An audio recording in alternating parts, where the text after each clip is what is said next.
الحمد لله منشي الخلق من عدم. Highly distinguished ulama, Hufadhan I'Idham, Aimma of this masjid, brothers and sisters, Assalamu alaikum wa rahmatullahi ta'ala wa barakatuh.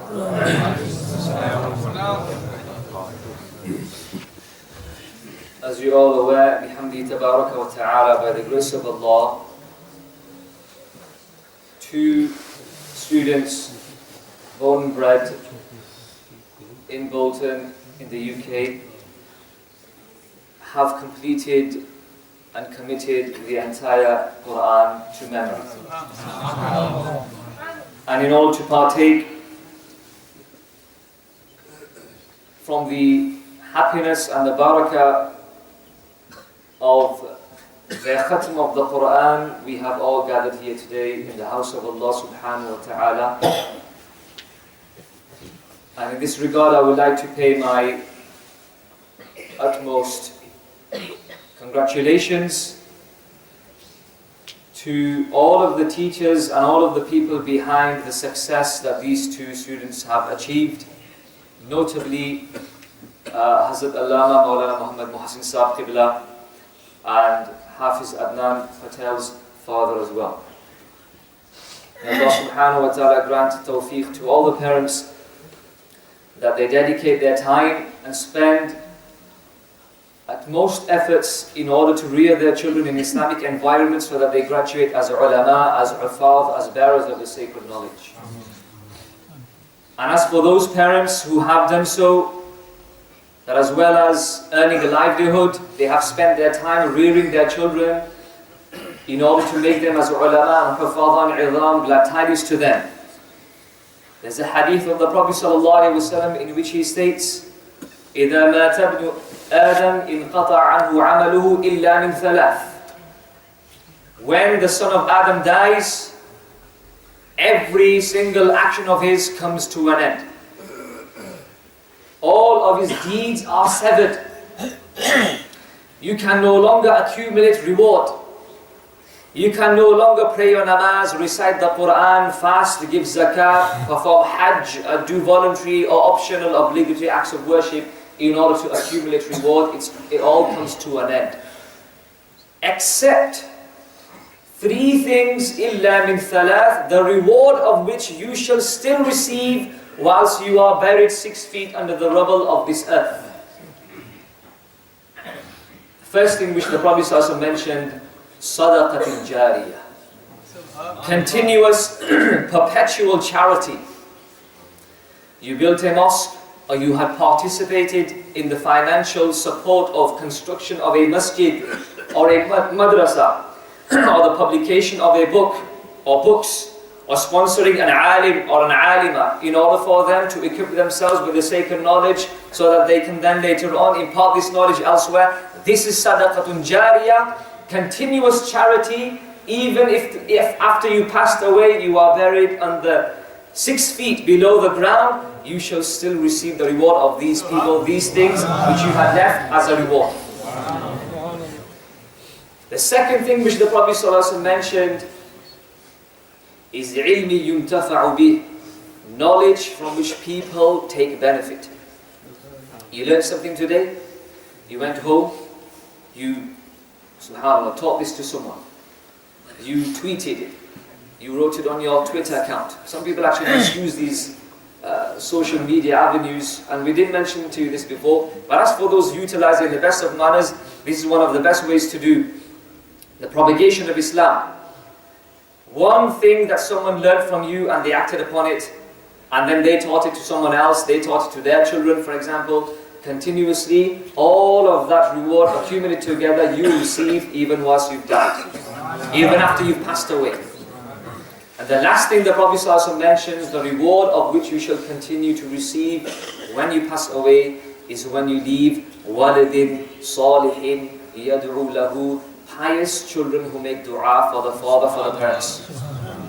What greater a blessing can there be than for parents to have children who have graduated as ulama, as hufaz, who are teaching and propagating the Quran and the Sunnah, who are kindling the light of the Prophet ﷺ in the hearts of people, even after the parents have passed away, by Allah subhanahu wa ta'ala, through the guarantee on the tongue of the Messenger sallallahu alaihi wasallam, these parents shall gain salvation in this dunya, salvation in the akhirah. They will receive reward even whilst they have passed away, because they have spent time and effort ensuring that the children were reared in Islamic environment. They ensure that they became hufaz, carriers and bearers of the Quran, bearers of the sacred knowledge. Allah subhanahu wa ta'ala shall elevate them to the loftiest stations of Jannah.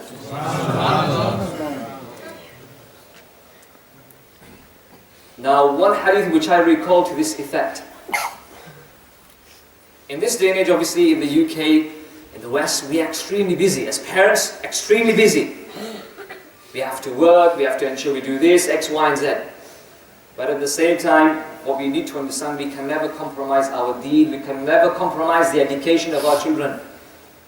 Remember one thing here. You can work tirelessly night and day for money.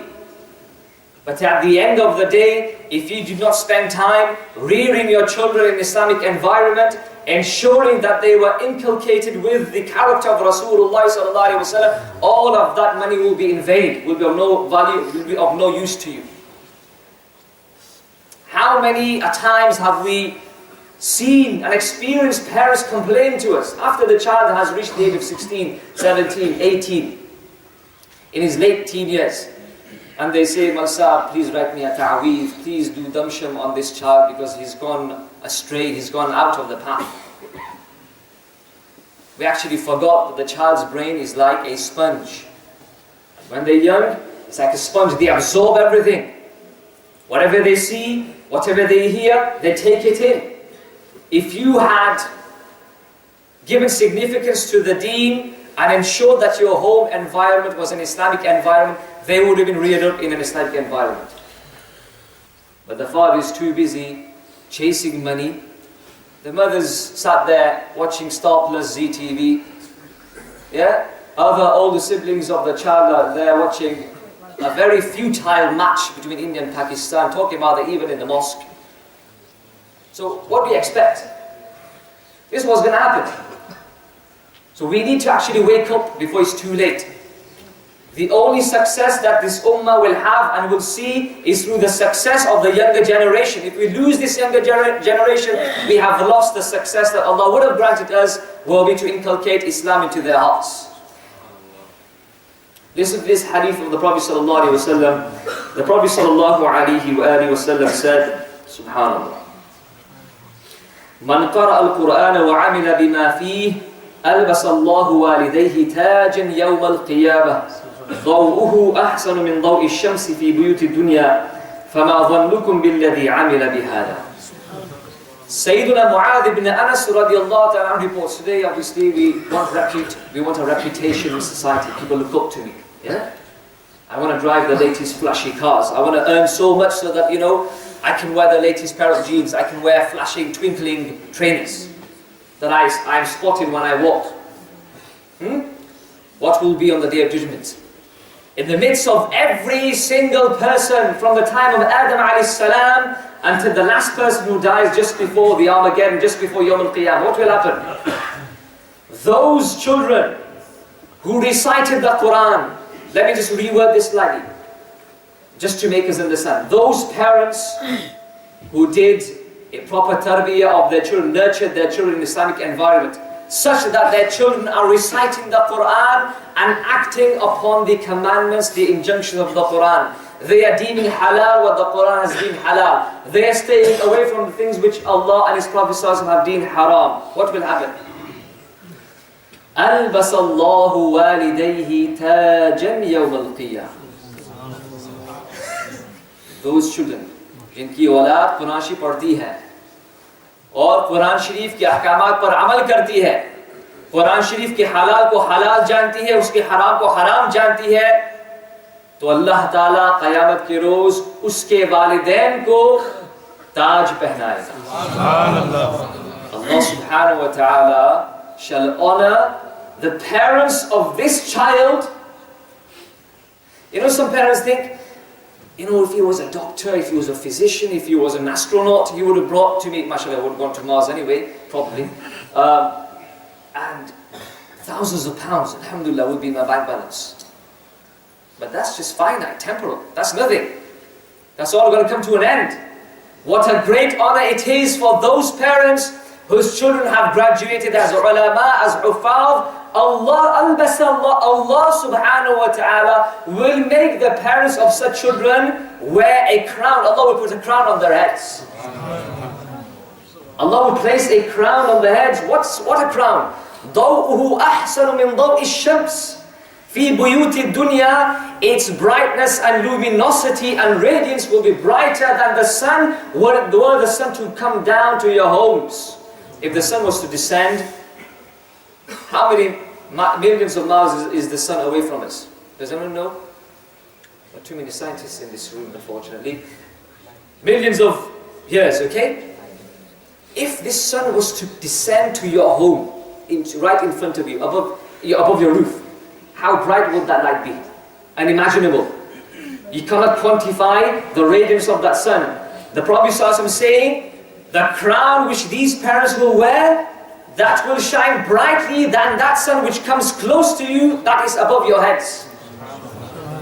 Then the Prophet ﷺ said, فَمَا ظَنُّكُمْ بِالَّذِي عَمِلَ بِهَذَا. If this is the virtue and the merit and the superiority and the station of the parents of these people, what do you think about the station of that child who acted upon the Quran?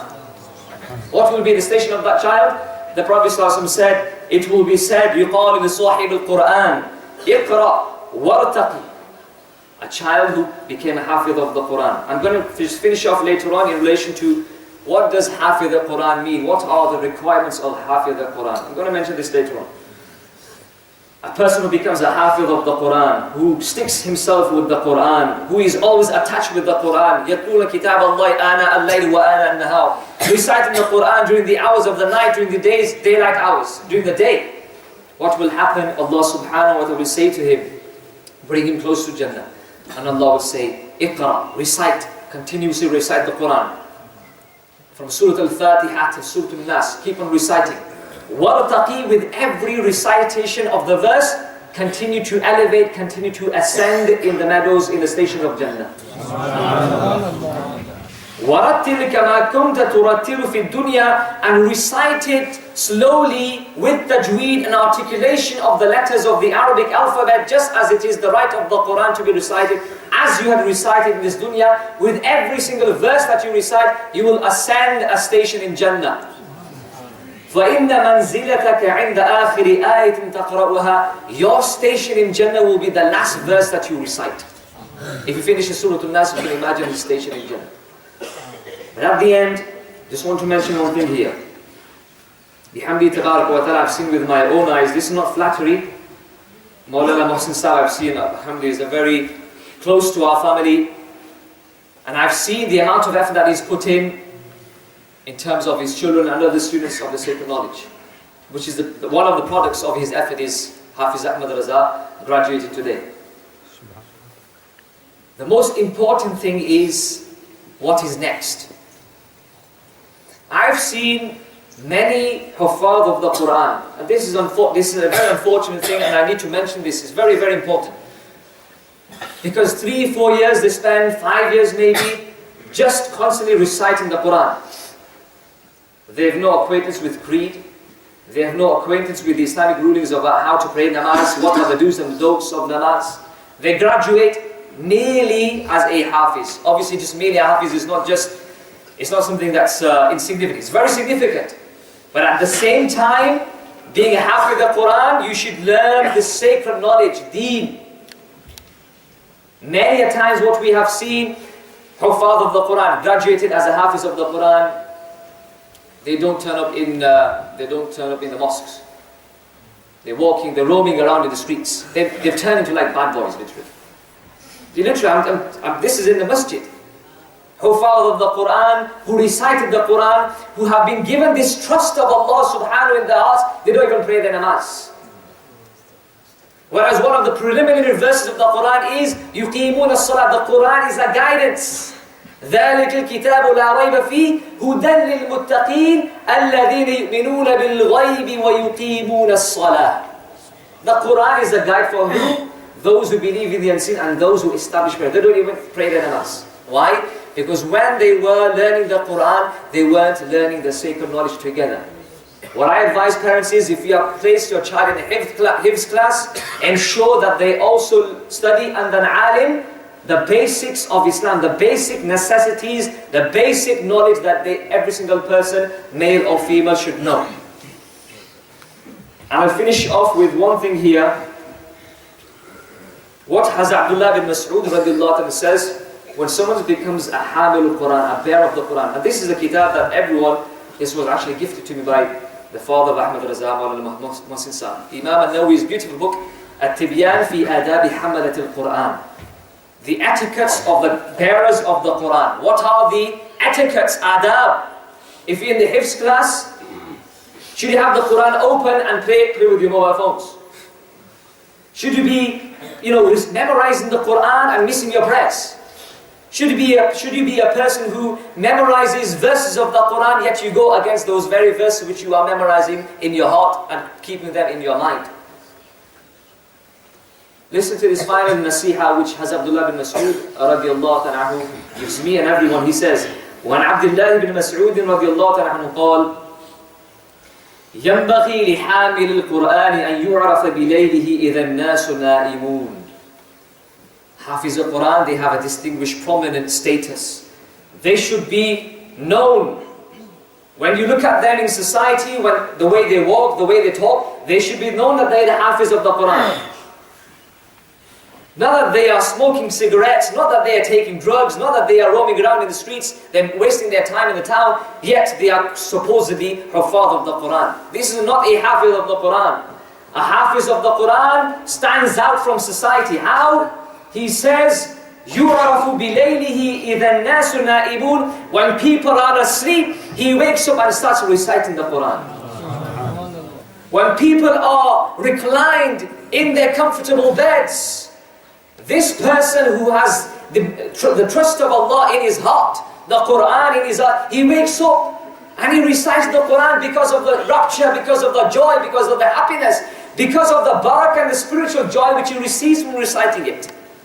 And then he says, وَبِنَهَارِهِ إِذَا النَّاسُ مُفْطِرُونَ. He should stand out from the people when other people are eating and drinking and spending their time in pursuit of carnal desires, in gluttony, the gluttonal desires, filling their bellies. This person keeps the fast. This person eats in moderation. This person is circumspect. He knows what is halal and what is haram. He knows that he has a trust of the Quran in his heart, and he has to ensure that every single morsel of food that enters his mouth is absolutely halal.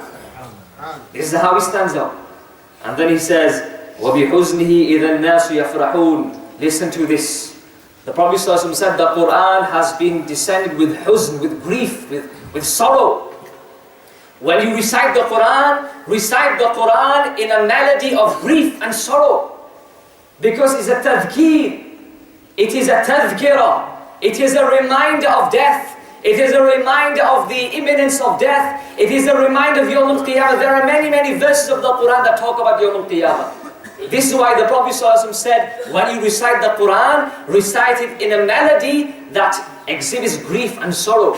So he says here, a person who is Hafiz of the Quran, a bearer of the Quran, should be know that when other people are laughing, entertaining, chilling, chillaxing, this person is serene, this person is in a state of grief, because he knows the reality. Just going to finish up with a few things here, inshallah.